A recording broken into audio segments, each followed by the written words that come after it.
el hielo seco, pero no sé, ¿eh? No, algo pasó. Sí, algún problema con algún radiador, radiador. Sí. Han podido detectar los mecánicos Alpine en la telemetría primeras vueltas. Puedes oler. Yo diría que debe ser algún tipo de fuga de agua. Vamos a ver si la detectan. Fíjate, están intentando detectar si hay algún tipo de fuga, algo que hayan visto visualmente o que la telemetría les haya podido mostrar una pérdida en la presión de agua. Están mirando en el radiador si ha habido algún tipo de fuga.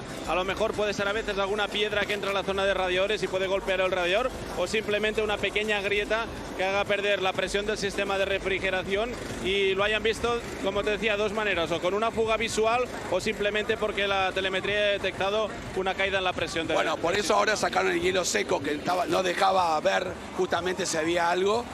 Sacaron el soplador con hielo seco.